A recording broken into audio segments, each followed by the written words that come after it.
हरियाणा के भिवानी में हांसी गेट के पास 2 बैग हाउस में आग लगने से हड़कंप मच गया। इससे पहले आग पर काबू पाया जाता, आग ने कई दुकानों को अपनी चपेट में ले लिया। ये आग रात करीब 2:30 बजे लगी, जिस पर तुरंत फायर ब्रिगेड की टीम को सूचना दी गई, लेकिन जब तक फायर ब्रिगेड की गाड़ियां मौके पर पहुंची, आग ने विकराल रूप ले लिया था और दुकान से आग की ऊंची ऊंची लपटें दिखाई दी। दुकान के अंदर स्कूल बैग होने की वजह से आग तेजी से भड़की थी। ऐसे में फायर ब्रिगेड की 10 से 11 गाड़ियां मौके पर बुलाई गईं, जिसके बाद आग पर काबू पाया जा सका। हालांकि जब आग बुझी तब तक बैग हाउस पूरी तरह से बर्बाद हो चुका था। इस वक्त की एक खबर आपको बता दें, संघ प्रमुख मोहन भागवत से जुड़ी हुई। संघ प्रमुख मोहन भागवत ने एक बार फिर ऐसी बात कही है जो सरकारी दावे पर चोट करने वाली है। मोहन भागवत इंदौर में थे और यहां उन्होंने स्वास्थ्य और शिक्षा व्यवस्था पर कई सारे सवाल उठा दिए। स्वास्थ्य और शिक्षा ये 2 विषय ऐसे हैं आज के समय में ये बहुत बड़ी आवश्यकता बन गई है समाज की, सारी दुनिया में। तो हम देखते हैं कि इसके लिए आदमी अपना घर बेच देगा, लेकिन अच्छी शिक्षा में अपने लड़कों को भेजेगा। अपना घर बेच देगा, लेकिन अच्छी जगह अपनी चिकित्सा हो, इसका प्रबंध करेगा। और सबसे अधिक आवश्यकता सबको प्रतीत होती है स्वास्थ्य के लिए, शिक्षा के लिए। लेकिन दुर्भाग्य ऐसा है कि ये दोनों बातें आज सामान्य व्यक्ति के पहुंच से बाहर। थल सेना प्रमुख जनरल उपेंद्र द्विवेदी IIT मद्रास पहुंचे। यहां एक कार्यक्रम में उन्होंने बताया कि ऑपरेशन सिंदूर के दौरान भारत ने कैसे पाकिस्तान को धूल चटाई। पाकिस्तान के लिए काल बने ऑपरेशन सिंदूर को जनरल उपेंद्र द्विवेदी ने शतरंज का उदाहरण देकर समझाया। And of Sindoor, what we did, we played chess. Now, what does it mean? It means we did not know what is the next move the enemy is going to take and what are we going to do. Making the chess moves. He was also making the chess moves. Somewhere we were giving him checkmate and somewhere we were kind of going in for the kill at the risk of even losing our own. But that's the way life is all about.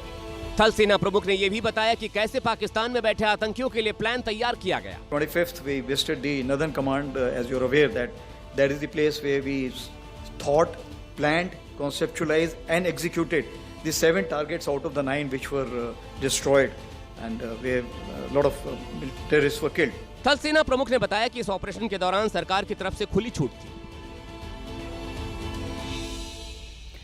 चीन और पाकिस्तान का गठजोड़ समंदर में भी तेजी से बढ़ रहा है, लेकिन अब भारत के 2 ऐसे युद्धपोत भी तैयार हो गए हैं जिन्हें देखकर ही दुश्मन के रोंगटे खड़े हो जाएंगे। माथे पर तिरंगे का मुकुट पहनकर उदयगिरी नौसेना में शामिल होने के लिए पूरी तरह से तैयार है और इसी तरह तैयार है हिमगिरी, जो दुश्मनों को जवाब देने के लिए अकेले ही काफी है। दरअसल 26 अगस्त को विशाखापट्टनम में एक दिन में दोनों गाइडेड मिसाइल स्टेल्थ फ्रिगेट नौसेना में आधिकारिक तौर पर शामिल कर लिए जाएंगे, जो अपने आप में इतिहास है। एक के बाद एक वॉरशिप के नौसेना में शामिल होने से नेवी की ताकत में जबरदस्त इजाफा हो रहा है। बेरोजगारों की नौकरी लगवाने और कर्मचारियों का मनचाही जगह पर ट्रांसफर करवाने के नाम पर ठगी करने वाले एक फर्जी अधिकारी का गुरुग्राम पुलिस ने गिरफ्तार कर लिया है। पुलिस की गिरफ्त में आया ये व्यक्ति 12वीं पास है, लेकिन फर्जी IAS बनकर रौब झाड़ता था और ट्रांसफर पोस्टिंग के नाम पर उगाही करता था। गवर्नमेंट ऑफ इंडिया लिखी लाल और नीली बत्ती कार से चलता था। लोगों को लगता था कि सचमुच बहुत बड़ा अधिकारी है, लेकिन पुलिस ने इसकी पोल खोल दी और इसके पास से फर्जी आम licence, 2 ID card, 6 mobile phone, 1 laptop, 3 Aadhaar card, 2 मोहरें, लाल और नीली बत्ती और 50,000 नकदी के साथ एक कार बरामद की है। गुरुग्राम पुलिस को इसके बारे में 8 अगस्त को सूचना मिली थी, जिसके बाद पुलिस ने प्लान बनाकर फर्जी सरकारी गाड़ी के साथ इसे पकड़ लिया। गिरफ्तारी के बाद इसने अपना नाम जयप्रकाश पाठक और यूपी के प्रतापगढ़ का निवासी बताया है। यूपी में भी इसके खिलाफ केस दर्ज है।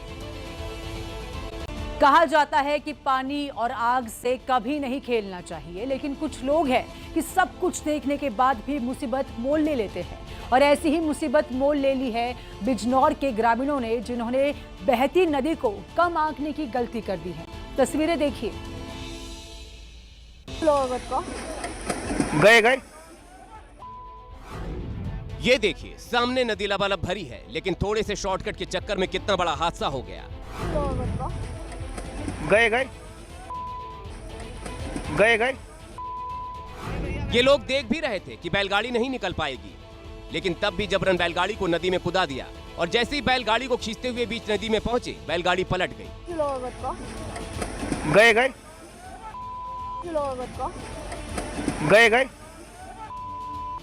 अगर ये लोग थोड़े से शॉर्टकट के चक्कर में न पड़ते तो बैलगाड़ी नहीं पलटती, लेकिन लापरवाही के चक्कर में बैलगाड़ी पर सवार 5 लोगों की जान पर संकट आ गया।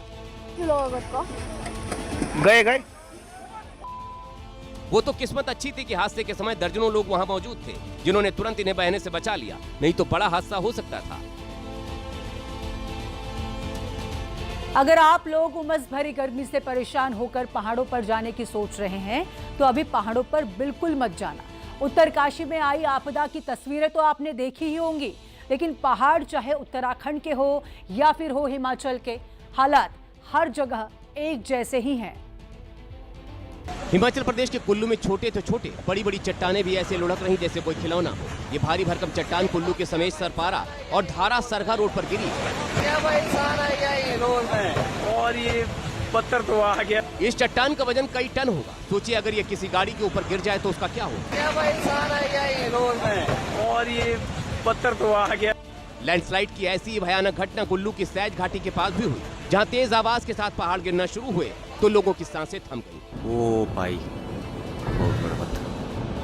बोपन गांव को बहुत खतरा हुआ है, यहाँ से कृपया सावधान।